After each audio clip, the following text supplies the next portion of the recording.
1. TIFU by putting my laptops on the windowsill. This story happened recently, but not today. It involves a lot of different elements, but everything in the story below is relevant. I am an American student interested in technology. We have a competition in America called Science Fair, where students submit science projects and then present them to judges in the field of that area of science. Not sure if it's popular in other countries. I spent this school year putting a lot of work into a great project, which ended up being a gigantic commitment that required a ton of time. After working steadily for hours each day over about 4 months, the project was finally coming to a close, and the judging date was in about 2 weeks.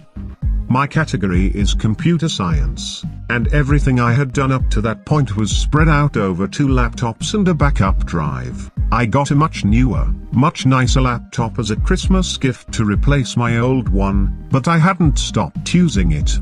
I'm in love with it. I cannot understate how much of an improvement the new laptop is to my old one. However, with 2 laptops, I don't have enough desk space for my papers and computer to sit comfortably, so oftentimes I set things on the windowsill to my immediate left. It serves nicely as extra desk space. Another Christmas gift that my family and I received was a dog. Her name is Bumper, because she is very clumsy, will bump you for attention. She is also still chewing on things, like shoes and sprinkler heads.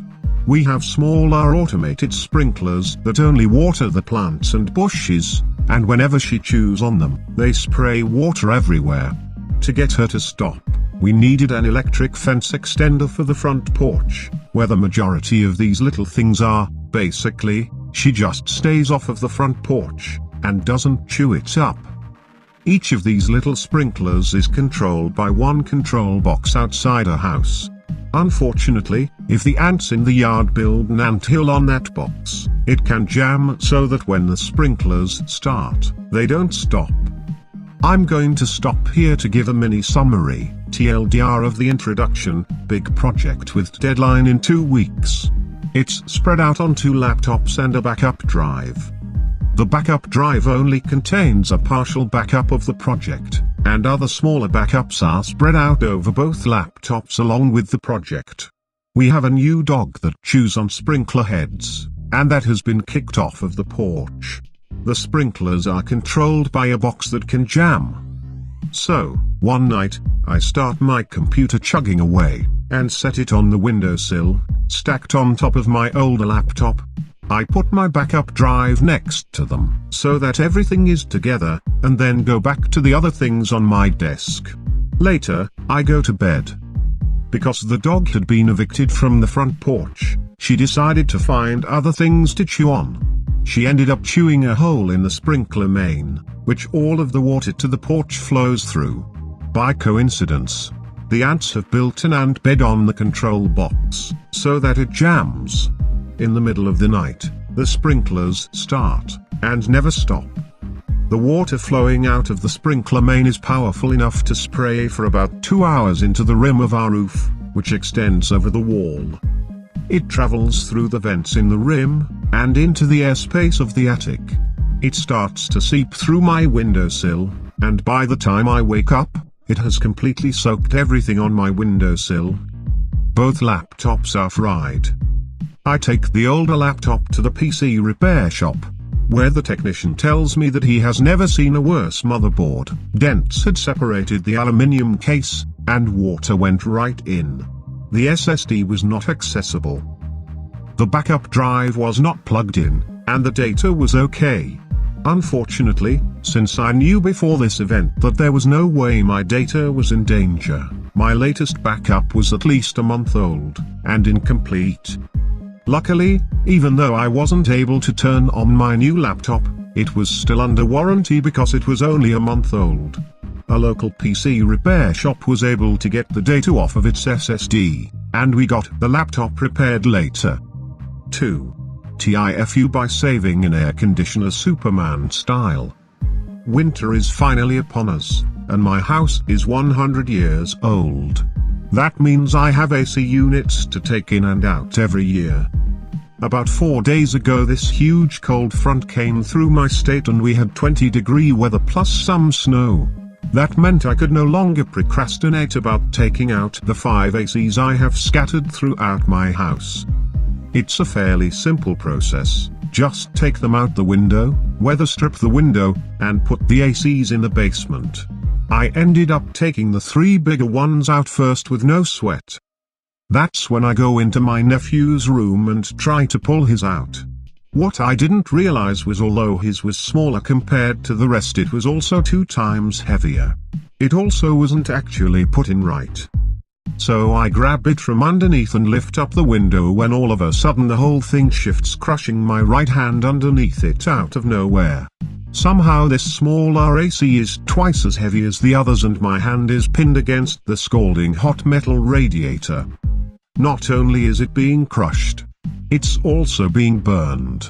In one simple motion with my body I pull it up trying to save my hand from burning or being crushed, and what happens?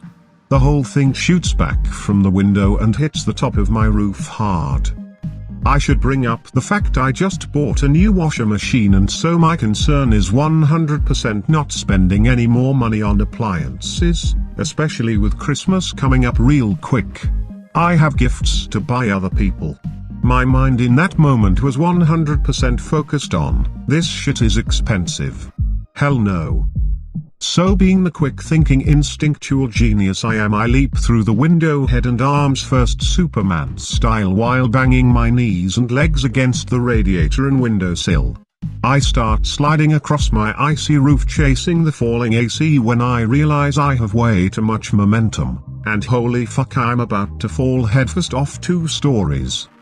Life didn't flash before my eyes. Realizing I'm a fucking idiot flashed in my head.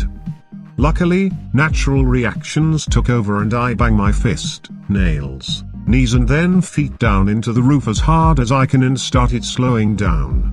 I actually slammed them down so hard I ripped shingles off. Right as I stop my speed and avert death, I quickly grab the AC cord with one hand and halt basically all of its momentum right as the corner dips and falls into my gutter. 1 more second later and it would have rotated off. That's when this guy on my street who saw the whole thing starts cheering. He's whooping and hollering loud as hell, and I start smiling. I'm thinking, holy shit. That was awesome. I wish I had that recorded. I feel like an action movie hero. All my previous thoughts about my intelligence went out the window as fast as the AC did. I pick the AC up with gusto, and start waddling up the roof. That's when life swiftly reminded I'm still a fucking idiot. You see, in my excitement I totally forgot the roof was in fact covered with ice. So not only did I slip, but I basically slipped so hard forward that I bet I could have done a front flip with a bit more clearance. For whatever reason I didn't let go of the AC in both hands. Maybe my brain knew I was committed to saving it and compromised.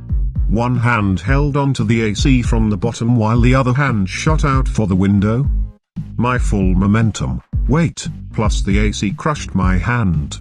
I knocked the wind out of my body and hit my head on the window all in a second smooth motion. I have no idea how I didn't let go of the AC or the window, but somehow I did. I held onto it like a lost lover and slowly dragged myself into the safety of my house. I'd love to say I went back through the window with style, but I did not. I kind of plopped through it like a fish and laid on the ground. I guess my nephew finally decided to come and see what the noise was and panicked when he looked at me. He thought I was committing suicide because I was so bloody and banged up with torn clothes. It took me a long time to explain what happened to him. He couldn't grasp how I hurt myself so quickly.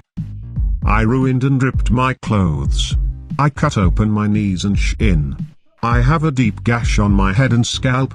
I must have caught a nail somewhere on my torso because I have a long scratch. I had a splinter in my toe.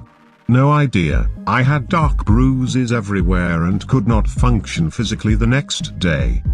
The top of my hands were beyond recognition. 2 nails were full of blood and many were ripped. They swelled up and only my thumbs went unscathed. I burnt one hand, tore the skin off both, and crushed one hand badly. I possibly broke the knuckles or worse on one, but we will see when I go to the doctor's Thursday. Oh, and I ripped off a nail. The good news? The AC is fine. Just some dents here and there. Maybe some skin and blood, but nothing a quick wash can't fix. Bad news? The roof was damaged a bit. The ugly? I scared my nephew and probably lost a ton of respect.